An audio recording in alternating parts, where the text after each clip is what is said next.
Physician, scientist, and researcher Ernst Muldashev has visited many countries of the world, but he is not interested in the sites that ordinary tourists try to visit.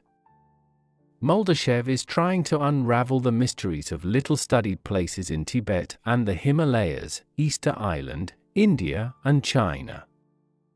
He searched for Shambhala and the City of Gods, decoded the messages of the ancients, studied the aura of Russia, and tried to unravel the mystery of the origin of man. Muldashev is the author of not only scientific works on medical topics, but also a series of books on esotericism and mysticism, which have been translated into many languages and enjoy great popularity. Ernst Rifgatovich can tell a lot of interesting things about ancient civilizations, the mysteries of the universe, and the secrets of the universe. Thanks to the knowledge gained during his expeditions, he can predict the future of mankind without being a psychic or a seer. There is a mysterious mountain Kailas in Tibet.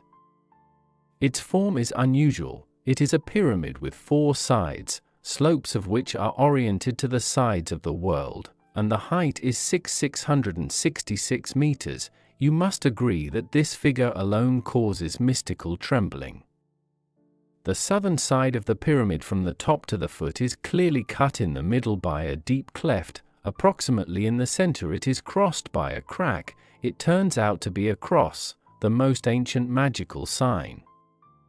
For centuries, and even millennia, pilgrims of 4 religions, Buddhists, Hindus, Jainists, and representatives of the national religion of Tibet Bon, have been coming to the mountain. Mount Kailas is considered to be the axis of the earth, connecting our world with the cosmos. Sacred Tibetan legends say that no mortal dares to climb Kailas and learn the secret of the great mind. To climb the mountain is a dream of many mountaineers of the world. But only some forces prevent it. Since 1984, when the once closed Tibet became accessible to foreigners, there have been several scientific expeditions to Kailas, but despite the rather small height by the standards of mountaineers, the summit still remains unconquered. According to Muldashev's hypothesis, the mysterious pyramid is of artificial origin and serves as an energy store.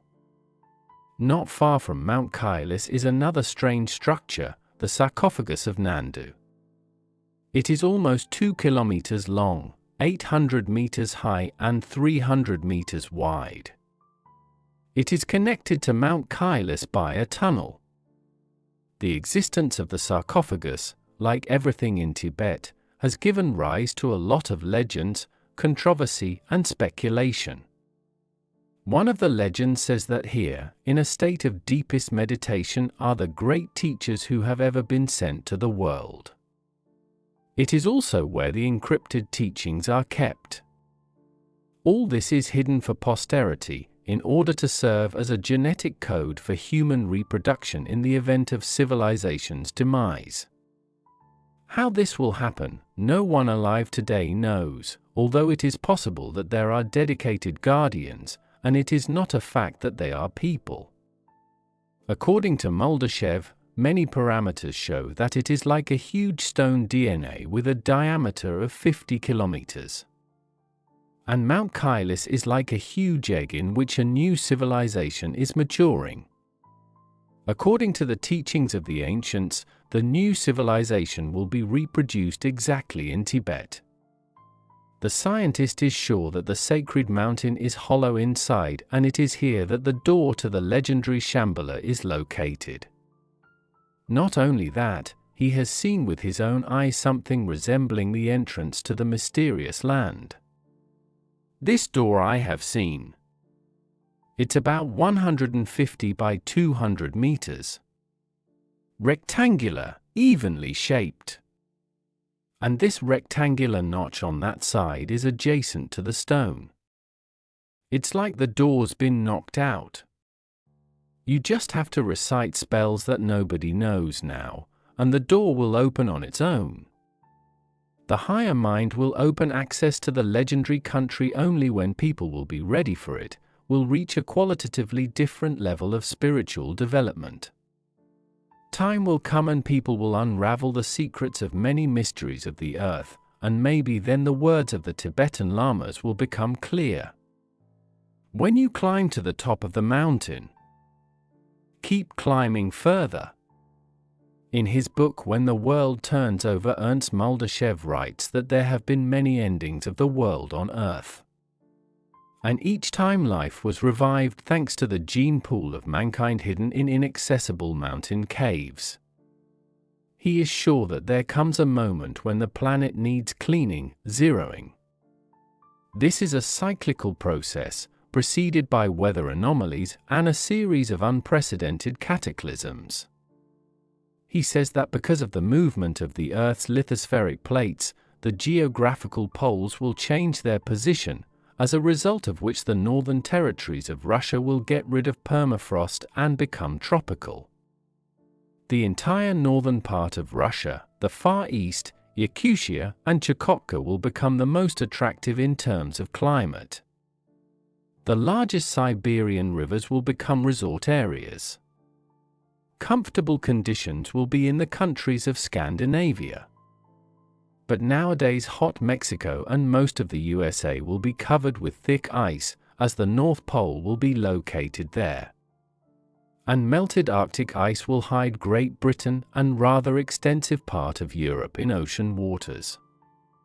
Unfortunately, mankind will face devastating earthquakes, volcanic eruptions, and multi-meter tsunamis. Many coastal areas will go underwater, and some land areas will suddenly emerge from the seas and oceans. Russia will suffer less than other countries due to its favorable geographical location and vast territories. But it will face a flood of migrants. There is one more safe place on Earth, and that is where the cave with the gene pool of mankind is located. It is Tibet. Looking at the globe and a detailed atlas of the world, I noticed that only one section of the Earth's landmass has a chance to stay away from the anticipated cataclysms. It is located in Tibet, and in esoteric literature it is called the Eternal Mainland. From the south, this eternal continent will be limited by a proud ridge of Himalayan mountains, from the west, by mountains Hindu Kush, Pamir and Tian Shan, from the north, by mountains Altai, Kangai and Sayons, and in the east, in the area of Gobi Desert, will gradually descend into a huge united ocean. Undoubtedly, in the central part of the eternal continent there will be an internal sea located on a place of Gobi Desert. The mankind will not be able to prepare for cataclysm. It will begin suddenly, and nobody knows when it will happen. Let's hope that very, very soon.